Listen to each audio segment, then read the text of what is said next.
Friends, നമ്മൾ ഈ swing മോട്ടറിൻ്റെ ഉള്ളിൽ വരുന്ന അഡാപ്റ്റർ പോയിട്ടില്ലതാണ്. അപ്പോൾ ഇതാണ് സാധനം. ഇത് നമ്മൾ ഇന്നലെ പയ്യന്നൂർ പോയി കൊണ്ടുവന്നിട്ടുണ്ട്. 6000 ചില്ലറ വില വരുന്നുണ്ട് ഇതിൻ്റെ. ഇത് പോയാൽ നിങ്ങൾക്ക് മനസ്സിലാക്കാവുന്നത് എങ്ങനെയാണെന്ന് വെച്ചാൽ വണ്ടി സ്വിങ് ആവില്ല. ബാക്കിയുള്ള എല്ലാ ഫംഗ്ഷനിങ് കറക്റ്റ് ഉണ്ടാവും. എല്ലാം ഭൂമി ബക്കറ്റ്, സ്റ്റിക്ക്, ട്രാക്ക്, ഡോസർ എല്ലാം കറക്റ്റ് വർക്കിംഗ് ഉണ്ടാവും. പക്ഷേ ഈ സ്വിങ് മാത്രം ആവില്ല. ഇപ്പോൾ ആ സ്വിങ് ചെക്കാക്കല്ല എങ്ങനെയാണെന്ന് വെച്ചാൽ നിങ്ങൾക്ക് ജസ്റ്റ് സ്റ്റിക്ക് ലെങ്ത് ആക്കിയിട്ട് നിങ്ങൾക്ക് കയ്യിൽ തന്നെ തള്ളിയാൽ അത് അങ്ങോട്ടും ഇങ്ങോട്ടും സ്വിങ് ആവുന്നുണ്ടെങ്കിൽ ഈ ഹോൾഡർ പോയിട്ടുണ്ടെന്നാണ് അതിൻ്റെ അർത്ഥം. അഡാപ്റ്റർ മാറ്റേണ്ടത് എങ്ങനെയാണെന്ന് വെച്ചാൽ ഇവിടെ ഇതിന് ചുറ്റും വരുന്ന എല്ലാ പൈപ്പ്സ് നമ്മൾ അയക്കണം. പിന്നെ ഇവിടെ ടോപ്പിൽ ഒരു 5 LNK വരുന്നുണ്ട്. ഇത് അയക്കേണ്ട ആവശ്യമില്ല. അതല്ലാണ്ട് ഇതിൻ്റെ ഇടയ്ക്ക് ഇവിടെ ഇതിൻ്റെ ഉള്ളിൽ വരുന്നുണ്ട് 2 LNKൻ്റെ ഇത് വരുന്നുണ്ട്. ആ 2 LNK വെച്ചിട്ട് ഈ മോട്ടർ പുറത്തേക്ക് എടുക്കണം. പുറത്തെടുക്കുമ്പോൾ അവിടെ നിന്നാണ് കാണുക. നമ്മൾ അയച്ചിട്ടുണ്ട്. ഇവിടുന്ന് ഈ 2 സൈഡ് വരുന്ന LNK ആണ് അയക്കുന്നത്. സാധനം നമ്മൾ എടുത്തിട്ടുണ്ട് പുറത്തേക്ക്.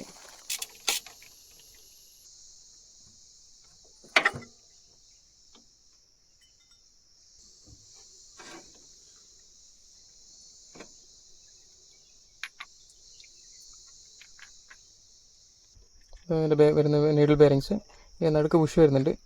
ഇത് വിട്ട് അതിന് ടോപ്പിൽ വരുന്ന ഗിയർ. ഇത് 3 സാധനമാണ് ഇതിലുണ്ടാകുന്നത്. സെയിം ഇതേ സിസ്റ്റം തന്നെയാണ് നമ്മളുടെ ഈ ട്രാക്ക് മോട്ടറിൽ വരുന്നത്. ബുഷും ബെയറിങ്ങും ബുഷും. ഇതിന് 3 കൺട്രോൾ ആക്കുന്നതാണ് ഈ ഹോൾഡർ.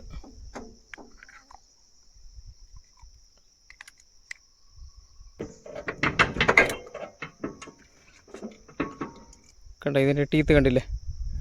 ഏക സദം നയ പോലെ നിൽക്കാലി. ഇതിങ്ങനെയാണ് വേണ്ടത്. പക്ഷേ സീന് ഇങ്ങനെ ആയിട്ടുണ്ട്. അപ്പോൾ ഇങ്ങനെ നമ്മൾ പ്രശ്നം കണ്ടുപിടിച്ചിട്ടുണ്ട്.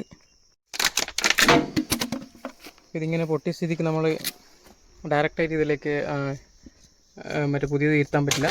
നമ്മൾ ആദ്യം ഓയിൽ ഫുൾ കാലിയാക്കിയിട്ട് ഇതിൻ്റെ അടിയിൽ കുറച്ച് ഈ ബെയറിങ്ങിൻ്റെ പൊടികളെല്ലാം ഉണ്ടാവും. ഇത് ഗിയറിൻ്റെ പീസസ് ഇതൊക്കെ എടുത്തിട്ട് വേണം ഇരുത്താൻ വേണ്ടിയിട്ട്.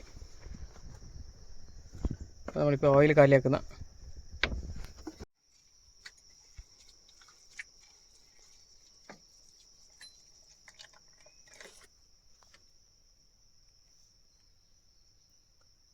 ഇതിൻ്റെ പീസസ് എല്ലാം നിങ്ങൾക്ക് ഇവിടെ കാണുന്നുണ്ടെന്ന് പ്രതീക്ഷിക്കുന്നത്.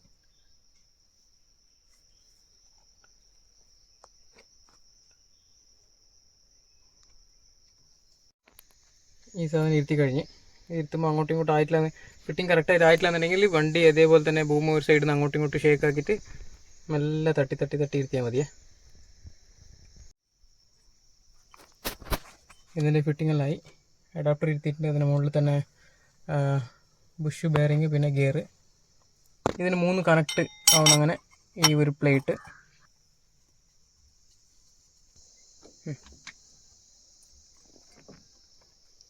ഇതിന് ഫിറ്റിംഗ് ആയി. ഈ ഒരു പീസ് ഇട്ടാൽ നമ്മളെ പരിപാടി കഴിഞ്ഞ് നമ്മൾ വിചാരിക്കുന്നത്. നമ്മൾ രാവിലെ പരിപാടി സ്റ്റാർട്ടാക്കിയിട്ടുള്ളതാണ്. 9:30-10 മണിയാകുമ്പോൾ ബായി എല്ലാ ഫിറ്റിങ്ങൊക്കെ കഴിഞ്ഞു. അപ്പോൾ നമ്മൾ ഹൈഡ്രോളിക് ഒഴിച്ച് കഴിഞ്ഞ് അതുപോലെ തന്നെ നമ്മൾ ഓയിൽ മാറ്റിയിട്ടുണ്ട്.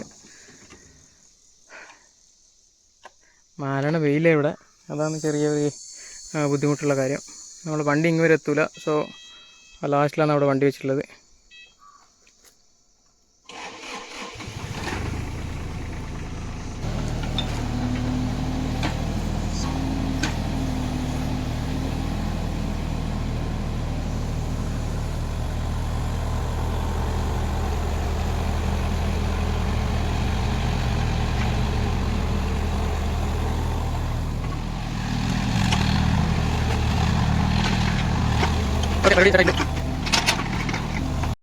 ഓക്കെ ഫ്രണ്ട്സ്, അങ്ങനെ ഇതെല്ലാം ചെക്കാക്കിയിട്ടുണ്ട്. ചെറിയ 1-2 ലീക്ക് കാണുന്നുണ്ട്.